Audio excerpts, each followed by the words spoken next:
Hello everybody. Today's first review is going to be of The Empty Man, which I gave a 7 out of 10 to. So we'll go over the cast list. Now, this wasn't like the worst movie in the world. They kind of like changed the story like midway through, and I just felt like the original idea was there, and then they just kind of went away from it for whatever reason, and I'm not really sure why. Uh, but yeah, we'll get into that a little bit more, obviously, after we go over the cast list. So let's do that first. So we had James Badge Dale, who played James Lasombra, I believe.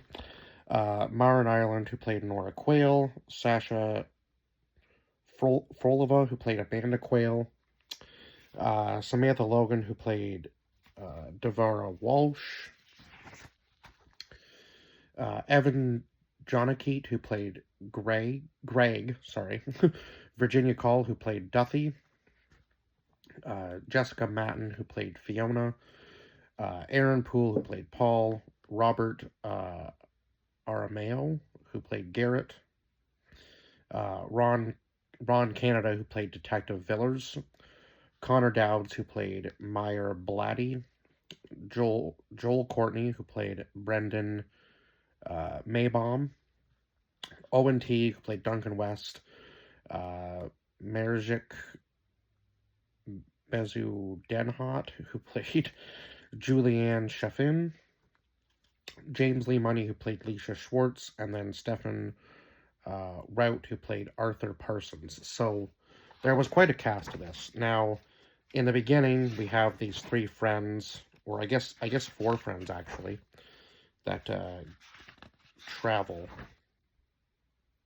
Oh my god, okay. So we start out in Ura Valley, Bhutan in 1995. So it kind of goes like by day in this movie, like almost like a chapter type thing. For each, I guess for like the, like I guess for like 1995, and then in the present day, it does the same sort of thing, right? So day one, a group travels into the mountains when one of them hears a faint noise in the distance. So it's kind of like almost like a whistle, I guess, in a sense, is what he's hearing, or like almost like a scream, maybe. But it draws him in, and he ends up falling down this hole. So Paul is the one that ends up falling down the hole. And then, of course, one of his, obviously his buddy, like his male buddy, decides to go down and try to help him. And when he gets down there, Paul's just kind of sitting there and staring. And then all of a sudden, he notices like this weird figure on the wall, and it's almost like a skeletal type figure. So, um, I think he walks up to it, and then eventually they drag Paul out of there, obviously, and they get him to like some sort of cabin, and there's a storm coming in, of course, uh, which ends up, well, I guess I shouldn't say of course, but there is a storm coming in, which ends up trapping them in like this little cabin. And then I think Paul had taken something like almost like it looked like some sort of whistle with him from the cave. And one of the other girls ends up seeing somebody outside the house. So yeah, that was day one. So then the storm becomes so bad that they end up being trapped. Ruthie sees someone outside of the cabin, and it's the so-called empty man that we find out a little bit later on in the film, obviously. So whatever she's seeing isn't supposed to be there, right? Like it's something that's obviously been conjured from the mountain, and probably with the help of Paul stealing whatever he stole. And it looks like some sort of whistle. Um, Now they find him. Like he ends up leaving the cabin after, I think, on day two. I guess he ends up leaving the cabin and wandering off into like the storm, right? So they end up having to go after him. Now they do find him using the whistle, um, which somehow possesses Ruthie to kill the other two, and then she jumps off the cliff herself.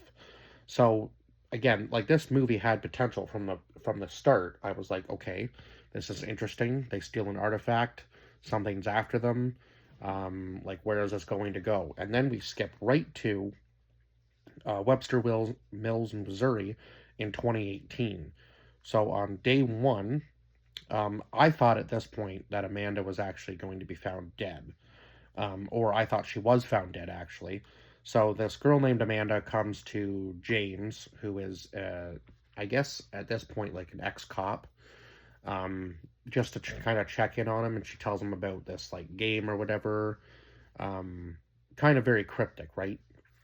So I guess they had played it, and she leaves a message saying like the empty man made me do it. Now I'm not exactly sure what it was she did then when her mother comes and finds her. Like I'm not exactly sure what it was. I thought she had harmed herself, but I guess that turns out not to be true. It might have been some sort of animal that she had harmed in the name of this empty man character. So I thought she had been found dead, but she leaves that message on the mirror. Now James finds a piece of paper with Tupo written on the back of it. I don't know, like he was just kind of like rummaging through her things. So now he's seeking out Amanda's friends, and the only one he can find that seems to even be around is, well, there's only one of Amanda's friends left that's around. So he decides to question her. She tells him, I guess, in like greater detail, obviously, about this, like going to the bridge and blowing into the bottle. See, and that's where I lost all like a little bit of hope in this movie, because I was like, why are we switching to just a random game with bottles when this original when the original person stole an artifact? Like why hasn't the artifact been somehow passed down, and now they're just playing this game with this artifact and conjuring up this person called the Empty Man? That would have made more sense. But instead, it's this game where they play on a bridge, they all blow into a bottle, and then I guess they call on the Empty Man. So, like, I think they said, like, the first day you hear him, the second day you see him, and then the third day he ends up getting you or something. So, I do know that James went to the bridge at one point and blew into the bottle. So, eventually he's going to start, uh, I guess. I guess the Empty Man is slowly going to start to catch up with him too, right? Because he doesn't really believe in the superstition thing, I guess. So he decides that he's just gonna do it and see what happens, I suppose. Um, so yeah, eventually he does blow into the bottle, and then everything gets like super quiet, and he goes underneath the bridge, only to find that all of Amanda's friends are dead underneath the bridge. So now it's just, I guess, two of them left. Yeah, I guess it would just be two of them left. So, uh, but I guess the last one ends up getting caught in the shower and somehow like stabbing herself. I'm not really sure. Like, I guess the Empty Man has some sort of like control over all of these people. I'm not entirely sure how it worked, but yeah, it seems like they were almost like some sort of like cult activity, and they're just doing everything in the name of this Empty Man creature or character, creature, whatever you want to call it, entity, I guess. So James starts doing some digging into the Pontifex Institute, which ends up leading him to the Pontifex Society, which is a death cult, um, uh, cult. So Tupa, I guess, means conjured thing or manifestation. So yeah, I guess all of this group is like conjuring up this entity, or like almost like a godlike figure they consider it, this empty man or whatever.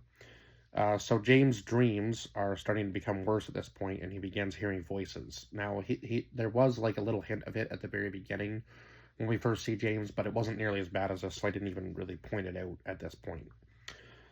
So on day 2, James goes to a meeting with the Pontifex Society to learn the true meaning behind the Empty Man, and it just seems to be even more cryptic as James goes on. So, uh, I believe he goes to the cabins at this point, right? Oh no. He actually searches through the Pontifex building and ends up finding like a room full of beds and people staring into like a blank poster, repeating this same sort of like incantation that seems to be kind of passed on from one person to the other, or I guess just a group of people saying it or brainwashed into it, whatever you want to consider that, I suppose. Um, so James enters another room with a group of people using the bottles and is caught and escorted out of the building. Um, Now they were calling for somebody or something to like come out of the shadows. I'm not. It almost seemed like they were calling for him, like they could like they knew he was there already, sort of thing, almost. Um, which was just strange. But I mean, this whole movie was a little strange too, so I guess that kind of makes sense. Um, So he ends up meeting one of the men from the meeting outside. That tells him that Amanda is supposed to be moving up, I guess, in the rankings or moving up in the society, and she is at the Pontifex camp. So that's where James travels to next, finding all of these files on Amanda and all of her friends. And of course, now he knows that obviously, whoever these people are, they've been watching them, right? Um, in the second cabin, he ends up finding a tape marked Manifestation B and watches the whole thing through. And it ends up being like this, basically like this, watching this guy just slowly kind of descend into whatever madness they were making him do, right? There was he was drawing stuff on the wall. And then the weirdest part about that was like this one teddy bear in the background, like just disappears out of nowhere. It's almost like it was moving by itself. So yeah, there was some creepy moments in this for sure, but um so yeah, like I said, the tape shows a man slowly losing his mind. James leaves the cabin and he can see a light like across the little pond or whatever, so he decides to follow that, which leads him to like a large group of people, um, which they end up actually just, and he sees like a whole bunch of weird stuff, like the fire growing bigger, and then like the sky starts to move. So he thinks that I guess he kind of thinks that maybe he's losing his mind a little at this point. Um, and then everything goes quiet again, and that's when I was like, this was the only scene that really like creeped me out a little bit, because he's standing there, and then like every movement he makes, the group like moves a little bit closer, and then they start walking towards him, and he's like, yeah, nope, and just turns around and sprints. I'm like, perfect reaction to that. Get out of there. And they're like chasing after him. He has to get in his car, like fumble to turn it on, try to get out of there, while all these people just like slowly attack the car. Well, I wouldn't say slowly, but they start attacking the car, and I'm like, oh my god, he's not going to make it out of this like Pontifex camp, and somehow they're going to get him and brainwash him too. So eventually, I mean, he barely escapes, but he does make it out of there, thankfully. James tells Nora that the Pontifex Society may be some sort of cult, and that they can summon some sort of entity known as the Empty Man. So now we've kind of come, I guess, a little bit full circle. So that night, James sees the Empty Man for the first time, and then the stuffed bear from the cabin is placed on his porch. So somebody's messing with him, clearly. Now, obviously not the visions, but the other part, yes. So then we get to day 3, where James follows a group from the Pontifex Society, uh, where they all pray to some sort of man in the hospital. Now, James doesn't know anything about this man at this point, and neither do we. We just know that this group is praying to them. So he ends up kidnapping Garrett and starts demanding answers. Now, Garrett brings up the Nucifer, which is supposed to be like, I guess, the consciousness of like all people as a whole. They kind of they explain it a lot better than I can in the movie, but yeah, there was a couple times where they brought that up, but there was just so much information being thrown at you at one time. I was like, I can't write all of this down. This is like crazy. So I tried to remember the best I could, or give a brief description of it anyway. So James ends up finding a file on himself, with photos of his wife and kid, that passed away. So again, most of his dreams seem to be of these two people that had passed away. I'm not really. They didn't really tell you how they were connected, I guess, or at least I don't remember anything up until that point. Um, or maybe there was like a brief mention of it, and yeah, I guess we just kind of, or maybe we discover it in that moment. I'm trying to remember exactly, but anyway, we do know by that point that they are his wife and kid. So he goes through the files, like wondering how exactly, like, they even have any of this stuff, right? And I guess maybe he is a bigger part of this that he maybe even knows. So James questions about the man. So he goes back to the hospital and begins questioning about the man who was praying, who the group was praying around, finding out no one knows his name. So he's just like a John Doe.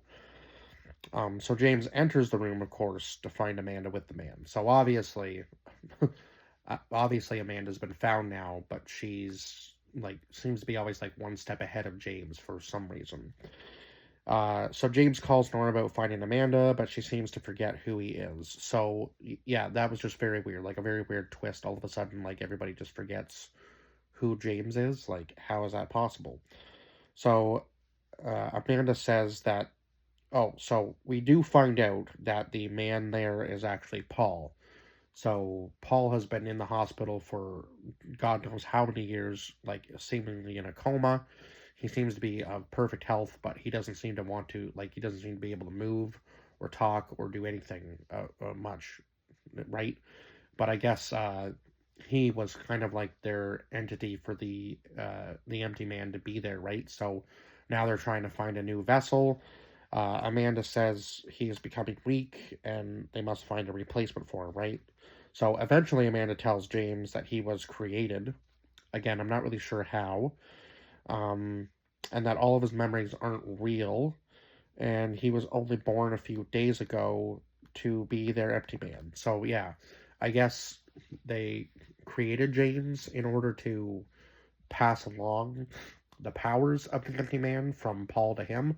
I'm not really sure exactly how it works because yeah, it was just very confusing. And then we go through like a whole bunch of different visions, and then at the very end of the movie, James ends up killing Paul, officially becoming the new empty man, I guess. But yeah, it just wasn't like it seemed like there was a story there, and then they kind of like changed it to like the little bottle game, and then again at the very end, it was like the empty man was actually a real person, and somehow James wasn't. Yeah, it just didn't make a whole lot of sense to me. Or maybe they had just brainwashed James already, and they were trying to make him believe that he had been created at this point. I'm not really sure. It just, yeah, it was just a very weird ending. Um, and now everybody's just kind of, I guess, accepting James as their new empty man. Or apparently he was the empty man like the entire time. So was he seeing himself when he was seeing that guy like in his room and stuff? Yeah, just very, very weird. There was a whole lot that maybe they could have explained a little bit better in this movie, I feel. But anyhow, I guess that's it for this review, and I will see you guys in the next one. Bye bye for now.